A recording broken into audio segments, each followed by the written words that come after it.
Уважаемые дамы и господа, президент Российской Федерации Владимир Владимирович Путин.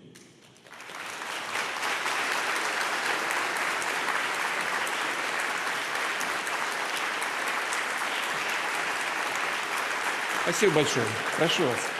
Прошу. Благодарю вас, уважаемые участники форума, дамы и господа, друзья. Приветствую вас на Международном форуме объединенных культур. Мы искренне рады вновь принимать в России служителей искусств и просвещения из разных стран мира. Уверен, ваш профессиональный, свободный от стереотипов и предвзятости диалог будет способствовать расширению сотрудничества и совместной работы государств и народов. Воплотит девиз нынешнего форума «Возвращение к культуре. Новые возможности» в яркие, востребованные современные проекты.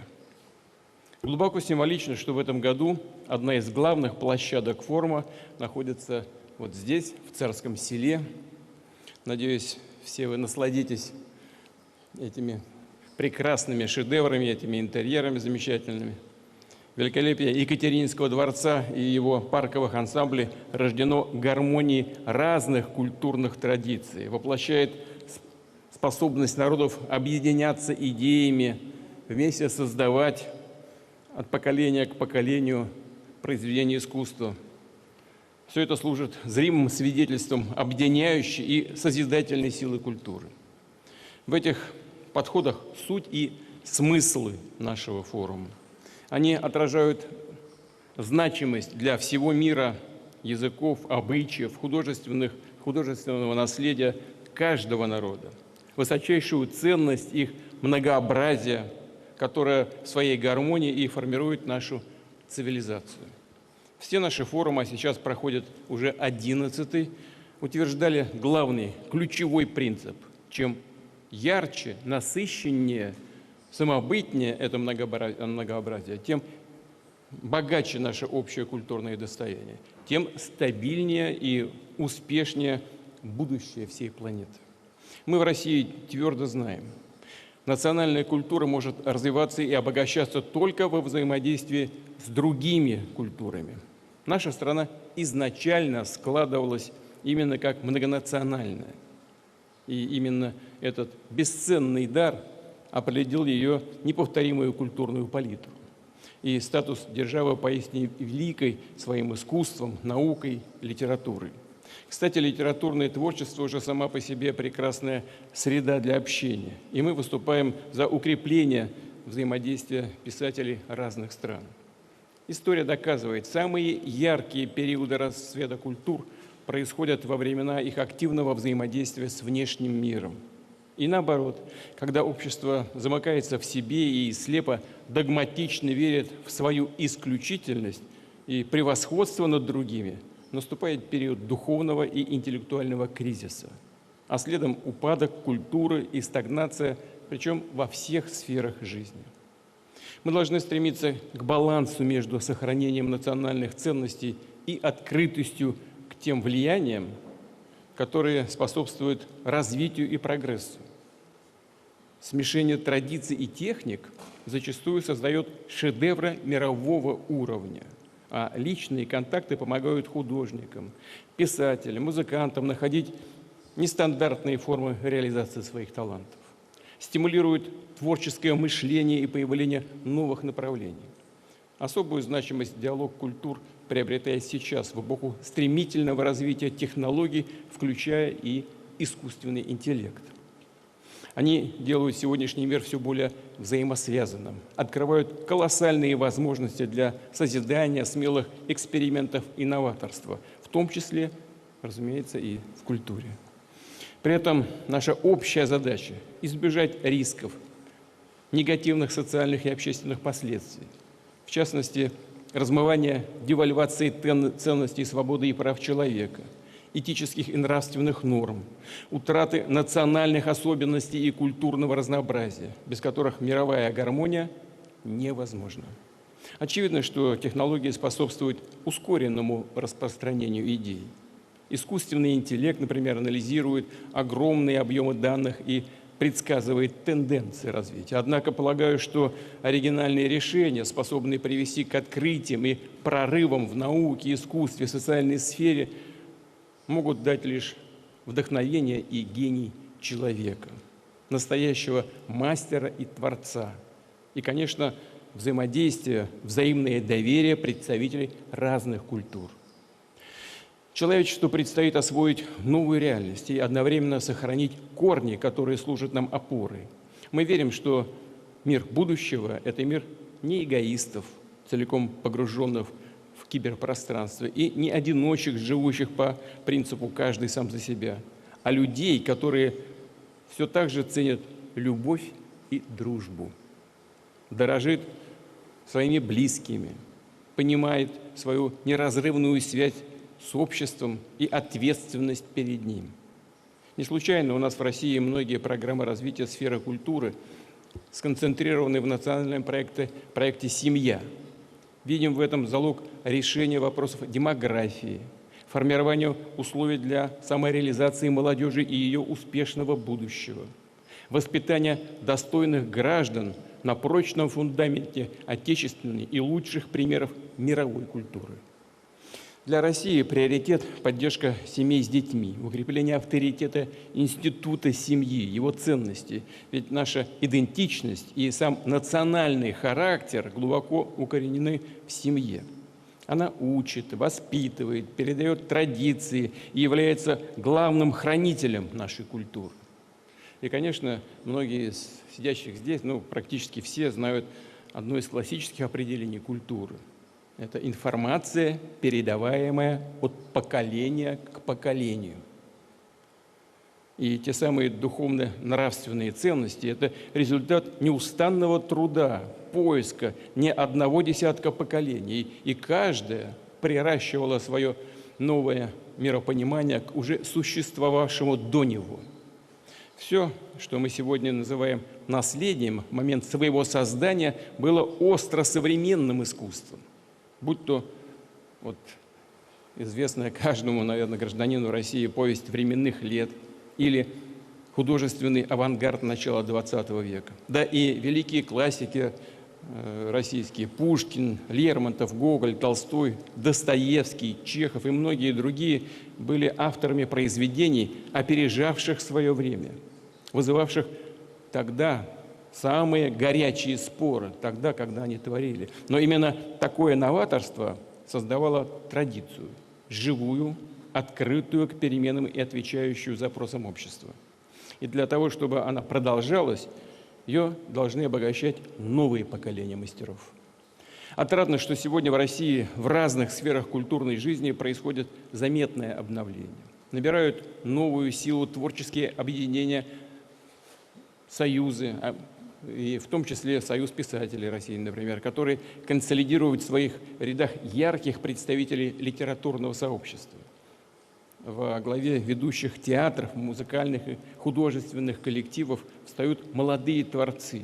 И это позитивное явление, которое отражает здоровые процессы преемственности. Появлению новых имен в литературе, кинематографе, изобразительном искусстве способствует и государственная политика, которую мы проводим.